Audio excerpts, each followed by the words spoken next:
ஒரு சேலஞ்ச் சொல்றேன், உங்களால முடியுமான்னு பாருங்க. பகல்ல ஃபுல்லா தூங்கிட்டு நைட்டு 7 மணிக்கு மேலதான் முழிக்கணும். அடுத்த நாள் காலையில 6 மணிக்கு முன்னாடியே மறுபடியும் தூங்கிடணும். சுருக்கமா சொல்லணும்னா, சூரிய ஒளிய பார்க்காமயே நீங்க வாழணும். இப்படி எத்தனை நாள் வாழணும்னு கேக்குறீங்களா? ஒரு நாள் 2 நாள் இல்லைங்க. உங்க வாழ்க்கை ஃபுல்லாவே நீங்க இப்படிதான் வாழணும். அதுக்கேத்த மாதிரி உங்க தொழிலையும் உங்களோட வாழ்க்கை முறையையும் நீங்க மாத்தி அமைச்சுக்கணும். உங்களால முடியுமா? ஆனா இப்படியும் ஒரு குரூப் ஆஃப் பீப்புள் இந்த உலகத்துல வாழ்ந்துகிட்டு தான் இருக்காங்க. அப்படி வாழ்றவங்கள நம்ம நக்சர்னல்ஸ் அப்படின்னு சொல்லுவோம். தமிழ்ல இரவுலாவிகள். இந்த இரவுலாவிகளை பத்தி எழுதப்பட்ட ஒரு நாவலை பத்தி தான் இந்த வீடியோல நம்ம பார்க்க போறோம். Folks, welcome to fiction graph. இது ஒரு novel review portal. A small attempt to trigger your reading habit. இந்த வீடியோல நான் ரிவ்யூ பண்ண போற நாவலோட பேரு இரவு. ரிட்டன் பை நம்ம தமிழ் எழுத்து உலகத்தின் சூப்பர் ஸ்டார் ஜெயமோகன்.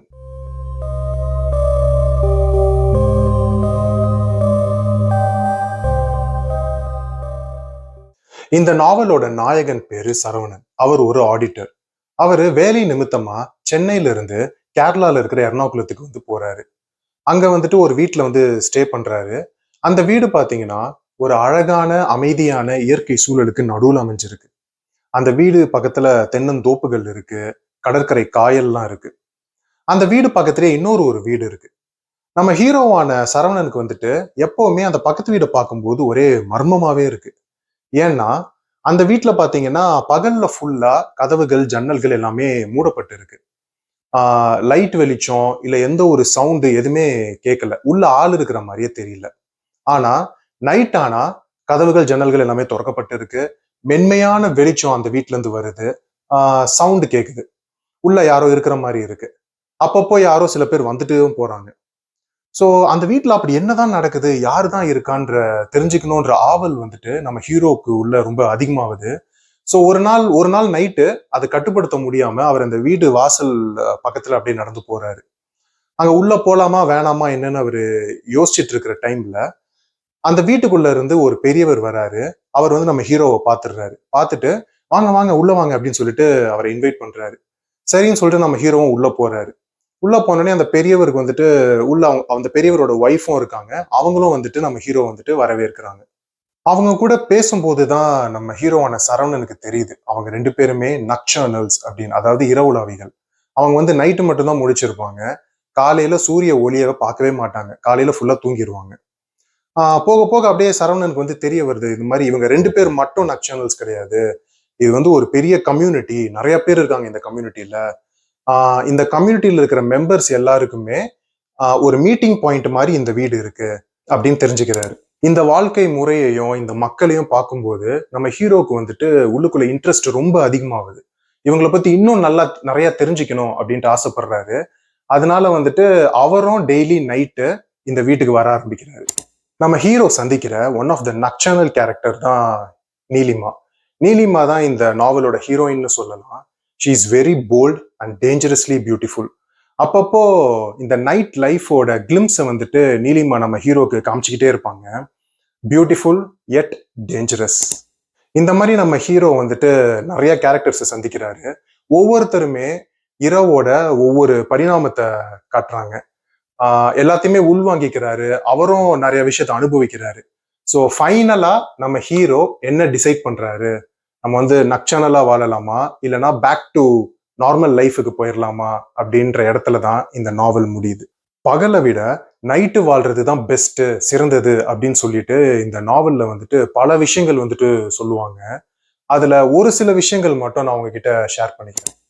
முதல்ல என்னன்னா, நைட்டு தான் மனுஷன் வாழணும், மனுஷன் வந்து அதுக்காக தான் படைக்கப்பட்டிருக்கான். நீங்க காட்டுல எல்லாம் போய் பாத்தீங்கன்னா பெரிய விலங்குகள்ல இருந்து சின்ன சின்ன ஜீவராசிகள் வரைக்கும் எல்லாமே நைட்டு தான் வந்துட்டு ஆக்டிவா இருக்கும். காலையில வந்து எல்லாமே இன்ஆக்டிவா தான் இருக்கும். மனுஷனும் வந்துட்டு ஒரு மிருகம் தான். இந்த சிவிலைசேஷன் எப்ப ஸ்டார்ட் ஆக ஆரம்பிச்சதோ அப்ப இருந்துதான் அவன் வந்துட்டு காலையில வாழ ஆரம்பிச்சான். அவன் எப்ப காலையில வாழ ஆரம்பிச்சானோ அப்பதுல இருந்து தான் இந்த என்விரான்மெண்டல் டிசாஸ்டர் வந்துட்டு இந்த உலகத்துல ஏற்பட்டு இருக்கு அப்படின்னு சொல்றாங்க. அடுத்தது என்ன சொல்றாங்கன்னா, அழகுன்ற விஷயம் வந்துட்டு எப்பவுமே இரவோட தான் தொடர்புல இருக்கும், பகலுக்கும் அழகுக்கும் சம்மந்தமே இல்லை அப்படின்னு சொல்றாங்க. ஏன்னா நம்ம இயற்கையை ரசிக்கிறதுக்காக நம்ம பண்ற ஆக்டிவிட்டிஸ் எது வேணா எடுத்துக்கோங்களேன். நம்ம இப்போ பீச்சுக்கு கடற்கரைக்கு போறதா இருக்கட்டும், இல்லைன்னா ட்ரெக்கிங் பண்றதா இருக்கட்டும், இல்லைன்னா போட்டிங் போறதா இருக்கட்டும், இது எல்லாமே ஒண்ணு சன்செட் டைம்ல பண்ணுவோம், இல்லைன்னா அதுக்கு அப்புறம் தான் பண்ணுவோமே தவிர எதையுமே பட்ட பகல்லையோ இல்ல நடுமத்தியான வெயில்லயோ நம்ம பண்ண மாட்டோம். ஏன்னா அந்த டைம்லலாம் அழகுன்றத நம்ம வந்துட்டு ரசிக்க முடியாது, அந்த டைம் அழகே இல்லை அப்படின்னு சொல்றாங்க. இசை கச்சேரிகள், நடன நிகழ்ச்சிகள், நாடக கூத்துகள் இவை எல்லாமே இரவுல தான் எப்பவுமே நடக்கும் எல்லா காலத்திலயும். ஏன்னா இரவுல வந்துட்டு நடக்கும்போது தான் அந்த கலை வடிவத்தோட மனுஷனோட மனசு வந்து ஈஸியா கனெக்ட் ஆகும். பட்ட பகல்ல எந்த ஒரு கலையோடவும் மனுஷனோட மனசு முழுமையா கனெக்ட் பண்ண முடியாது, என்ஜாய் பண்ண முடியாது அப்படின்னு சொல்றாங்க. கலை வடிவங்களுக்கு மட்டும் கிடையாது, ஆன்மீகத்துக்கும் இது பொருந்தும் அப்படின்னு சொல்றாங்க. இறைவனை இரவு வழிபாடு பண்ணும்போதுதான் அந்த இறை சக்தியை வந்துட்டு மனுஷனால உணர முடியும் அப்படின்னு ஒரு பாயிண்ட் முன்வைக்கிறாங்க. ஒரு டைம் வந்து நம்ம ஹீரோ வந்துட்டு ஒரு இரவுலாவிகள் வாழ்ற ஆசிரமத்துக்கு போறாரு. அந்த ஆசிரமத்துல வந்துட்டு பசுமாடுகள் வந்துட்டு வளர்க்குறாங்க. அந்த பசுமாடுகளும் அந்த இரவுலாவிகள் போலவே இரவு வாழ்ற பசுமாடுகள்.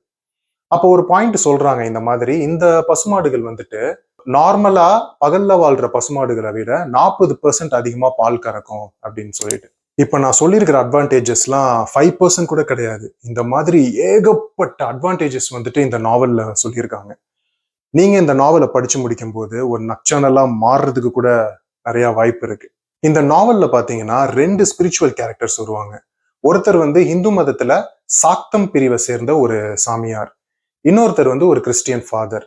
எனக்கு வந்து இந்த 2 கேரக்டர்ஸுமே ரொம்ப பிடிச்சிருந்தது. Especially the way the characterisation ended. அதுல வந்து ஒரு காமன் த்ரெட் இருக்கும். இந்த நாவல்லே வந்துட்டு வேற ஒரு இடத்துல வந்துட்டு ஒரு டயலாக் வரும். என்ன டயலாக்னா, ஒரு நல்ல தத்துவ ஞானினா யார் தெரியுமா, மத்தவங்களை எல்லாம் குழப்பி விட்டுட்டு அவன் தெளிவா இருந்துப்பான் அப்படின்னு சொல்லிட்டு. இப்ப நான் சொன்ன இந்த டயலாகுக்கும் இந்த 2 கேரக்டர்ஸுக்கும் சம்பந்தம் இருக்கா இல்லையான்ட்டு நான் வெளிப்படையா சொல்ல மாட்டேன். நாவலை படிச்சு தெரிஞ்சுக்கோங்க. ஓகே கைஸ், அடுத்து வரப்போறது நம்ம சேனலோட ஸ்பெஷல் ஃபீச்சர், நாவல் பேஸ் கிராஃப். இந்த கிராஃப் மூலமா இந்த நாவலோட பேஸ் எப்படி இருந்துச்சுன்னு நான் உங்களுக்கு எக்ஸ்பிளைன் பண்றேன். Let's go. இதுதான் இரவு நாவலுக்காக நான் போட்டிருக்கிற பேஸ் கிராஃப். இதுல நீங்க எக்ஸ் ஆக்சிஸ்ல பாக்குறதுலாம் பேஜ் நம்பர்ஸ், ஒய் ஆக்சிஸ்ல பாக்குறதுலாம் அந்தந்த பேஜஸ் ரீட் பண்ணும்போது நாவல் எந்த ஸ்பீட்ல போச்சு அப்படிங்கிற indications. So this novel has a very good opening. Scenes எல்லாமே ரொம்ப இன்ட்ரீகிங்கா இருந்தது. அடுத்தடுத்து என்ன நடக்கும்ன்ற ஆவல் நமக்குள்ள கிரியேட் ஆச்சு. ஹைலைட் என்னன்னா, இந்த ஃபர்ஸ்ட் போர்ஷன்ல தான் இந்து மதத்துக்குள்ள இருக்கிற சாக்தம் பிரிவை பத்தி ஒரு பிரீஃப் எக்ஸ்பிளனேஷன்ஸ்லாம் வரும். பிலாசபியில் படிக்கிறதுக்கு உங்களுக்கு இன்ட்ரெஸ்ட் இல்லைனாலுமே இது வந்து உங்களுக்கு போர் அடிக்காது. ஏன்னா எல்லாமே கேரக்டர்ஸ் மூலமா சொல்லப்படுறதா இருக்கும்.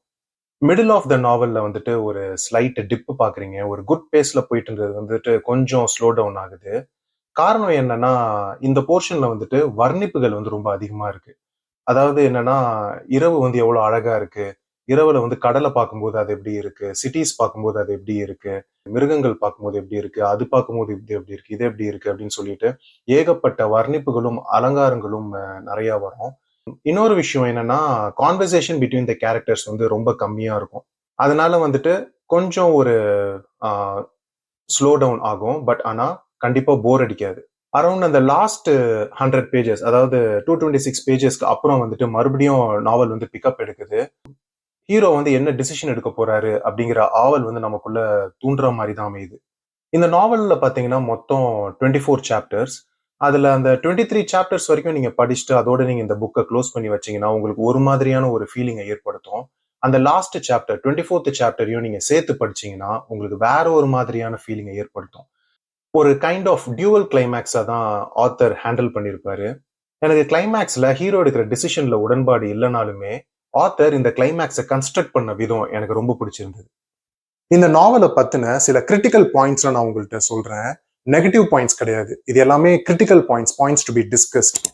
இந்த நாவல்ல பாத்தீங்கன்னா 3 பெண் கேரக்டர்ஸ் வராங்க பிரதானமா. அதுல ஒண்ணு வந்துட்டு 4 வயசு பொண்ணு நிஷா, இளம் வயது பெண் நீலிமா, அப்புறமா பெரியவங்க கமலா. இந்த 3 கேரக்டர்ஸ் கிட்டயுமே ஒரு அப்நார்மாலிட்டி இருக்கும். கேரக்டரைசேஷன்ல சொல்றேன், பிசிக்கல் அப்நார்மாலிட்டி கிடையாது. அப்படி இருக்கும்போது இரவுலாவியா வாழ்ற ஒரு அப்நார்மாலிட்டி இல்லாத ஒரு சாதாரண பெண் கேரக்டர் வந்துட்டு ஏன் இந்த நாவல்ல இல்ல அப்படின்ட்டு ஒரு கொஸ்டின் எனக்குள்ள ரைஸ் ஆகுது. அடுத்த பாயிண்ட் என்னன்னா, இந்த நாவல் எழுதுறதுக்காக ஆத்தர் வந்து நிறைய ரிசர்ச் பண்ணியிருக்காரு, நிறைய இன்ஃபர்மேஷன் கேதர் பண்ணியிருக்காரு, நிறைய இடத்துக்கு பர்சனலா போய் அனுபவிச்சிருக்காருன்னு நான் நினைக்கிறேன். என்னால நாவல் படிக்கும்போது அதெல்லாம் ஃபீல் பண்ண முடிஞ்சது. எல்லாம் ஓகே தான். ஆனா நிறைய இடத்துல வந்துட்டு நான் வந்து ஏதோ ஒரு நான் ஃபிக்ஷன் படிக்கிறனோ அப்படின்ற ஃபீலிங் வந்து ஏற்பட்டுச்சு. காரணம் என்னன்னா, ஏகப்பட்ட இன்ஃபர்மேஷன் வந்துட்டு சொல்றாரு. Page to page information. அவ்வளோ இன்ஃபர்மேஷன் சொல்லணுமா ஃபிக்ஷன் ஒரு நாவல் பெர்ஸ்பெக்டிவ்ல அப்படிங்கிறது வந்து ஒரு கேள்விக்குறி தான். ஒரு 100 இன்ஃபர்மேஷன் இரவுலாவிகளை பத்தி கேதர் பண்ணியிருக்காங்க அப்படின்னா அதுல வந்துட்டு எல்லாத்தையுமே சொல்லணுங்கிற அவசியம் இல்லை இல்லையா? மேபி ஆத்தர் பாயிண்ட் ஆஃப் வியூல சொல்லலாம், நான் இன்னும் 200 வச்சிருந்தேன், அதையே நான் வந்து கம்ப்ரஸ் பண்ணி தான் கொடுத்துருக்கேன் அப்படின்னு நீங்க சொல்லலாம். பட் ஸ்டில் இப்ப இதுல இருக்கிறதே வந்து டூ மச்சோ அப்படின்ற மாதிரியான ஒரு ஃபீலிங் வந்து எனக்கு ஏற்பட்டுச்சு. இந்த நாவல்ல வர ஆல்மோஸ்ட் எல்லா கேரக்டருமே அறிவார்ந்தவங்களாவே இருக்காங்க டு அ சர்டன் எக்ஸ்டென்ட். எல்லாருமே ஏதோ ஒரு புது புது இன்ஃபர்மேஷனை வந்துட்டு சொல்லிக்கிட்டே இருக்காங்க. எல்லார்கிட்டயுமே ஒரு பிலாசபிக்கல் டச்சும் இருக்கு. உலகத்துல நீங்க எந்த ஒரு கம்யூனிட்டி எடுத்துக்கிட்டாலுமே அந்த கம்யூனிட்டிக்குள்ள இருக்கிற எல்லாருமே வந்து அறிவார்ந்தவங்களா இருப்பாங்களா அப்படின்னா அப்படி இருக்க மாட்டாங்க தானே. ஆனா இந்த கம்யூனிட்டியில வந்து பாத்தீங்கன்னா எல்லாருமே வந்துட்டு இன்டெலிஜென்ட்னு சொல்ல முடியாது, ஆனா வெல் இன்ஃபார்ம்டா இருக்காங்க. அப்படி இருக்க முடியுமா ரியல் கம்யூனிட்டியில அப்படிங்கிறது வந்துட்டு ஒரு கேள்விக்குறி. Okay guys, we have come to the end of the video. Tamil இலக்கிய உலகத்துல வந்துட்டு ஒரு முக்கியமான படைப்பு இந்த இரவுன்ற நாவல். இந்த இரவோட அழகு வந்து நீங்க எல்லாருமே கண்டிப்பா ரசிப்பீங்க. ஆனா இரவு உலாவியா மாறுறீங்களா இல்லையான்ட்டு நாவலை படிச்சுட்டு கமெண்ட்ல சொல்லுங்க. I'll see you in another video with another graph. Until then, peace.